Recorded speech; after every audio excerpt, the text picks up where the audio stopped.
Abigail Adams grew up in a small town called Weymouth, Massachusetts. Her father was the minister of the town, but he was regarded as more of a political leader or a mayor. The discussion of legal disputes and important matters took place in her house frequently, and since the house was small, she was able to overhear what other people were saying. Abigail took a stand on education, called out the evils of slavery, and even supported restricting freedom of the press. Historians emphasize the fact that she was better at managing money than her husband, John Adams, and while she was a loyal and loving wife, she wasn't afraid to spar with him on issues including education, the family finances, improving rights for women, and many others. Abigail became a superior woman, mother, and teacher due to a remarkable childhood education that encouraged her to read a wide variety of books. A girl's job is to stay in the house and learn how to sew, cook, and how to run your own house someday. Abigail? Abigail! Sorry, Mother. I want to be a good woman someday. I swear. Okay, then practice what I taught you. Okay.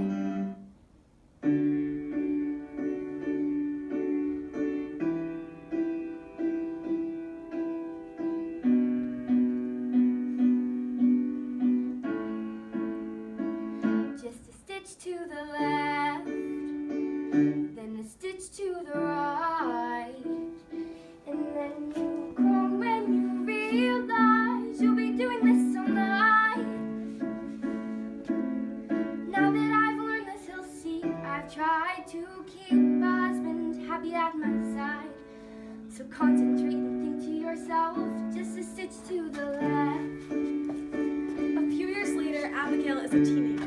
Instead of limiting her education to that of a dame school, she's able to learn more because she's just steps away from her father tutoring boys in his library.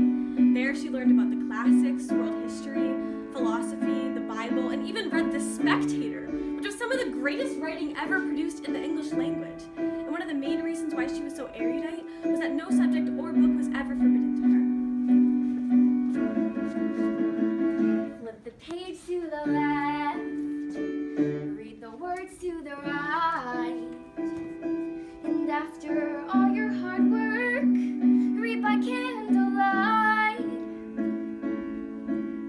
Books upon books fill my heart with glee. Hope my dad doesn't catch me in his library.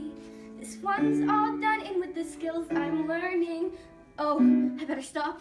I smell something burning. Abigail! Sorry, Mother.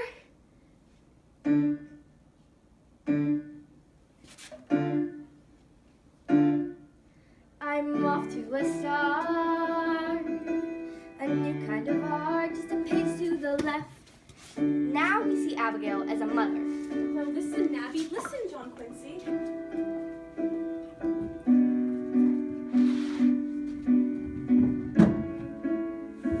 See the script on the left, translations on the right, and etienne vos visites, you're all so bright. See now, my children, to be properly raised, you must learn it all and see how Latin is phrased.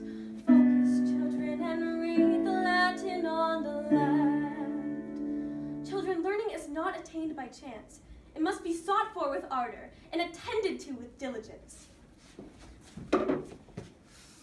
While Abigail's husband, John Adams, is away, she would read in his library. Working hard on her own education, despite her struggles with spelling, was a crucial aspect of her becoming a woman who could not only speak her mind to her husband, but to other prominent men of her time, including Thomas Jefferson. The education of our children is never out of my mind. Train them to virtue and habituate them to activity, industry, and spirit. Oh, and by the way, shoes almost not on. I did it again. Thank you, John. Abigail and John frequently discussed things going on around the world in the form of letters. On September 22nd, 1774, Abigail wrote a letter to John from Boston Garrison. Her words provide evidence that she could stand on slavery. Dear John, I most sincerely wish there was not a slave in the province.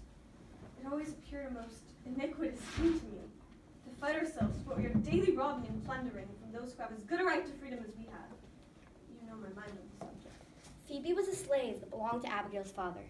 Abigail cared for her until the end of her days, and eventually Phoebe was able to apply Abigail's kind lessons to struggling members of her own race. I mean, look at my dear friend Phoebe. The only difference between us is the color of our skin. What gives people the right to discriminate because of that sole reason? But the South doesn't feel the same way. The passion for liberty cannot be equally strong in the breasts of those who have become accustomed to deprive their fellow creatures of theirs. Abigail and John continued to write letters on controversial subjects. On March 31st, 1776, Abigail wrote a momentous letter to John. She took a stand, asking him to remember the ladies, and thought that women had rights that needed attention. I desire you to remember the ladies, and be more generous and favorable to them than your ancestors would. Do not put such unlimited power in the hands of the husband. Remember, all men would be tyrants if they could. If particular care and attention is not paid to the ladies, we're determined to foment a rebellion, and will not hold ourselves bound by any laws in which we have no voice or representation.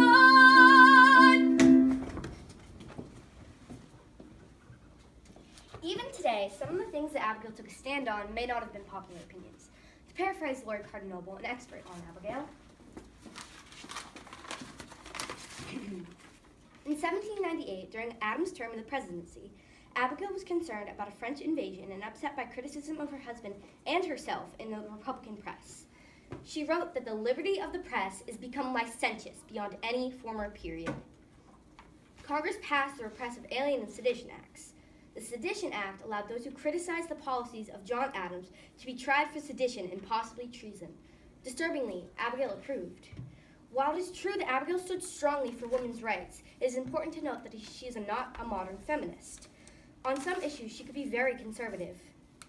Some prominent historians openly criticize the fact that her willingness to restrict freedom of the press. Other historians feel the Sedition Act was necessary to stop newspapers that were dangerously out of control.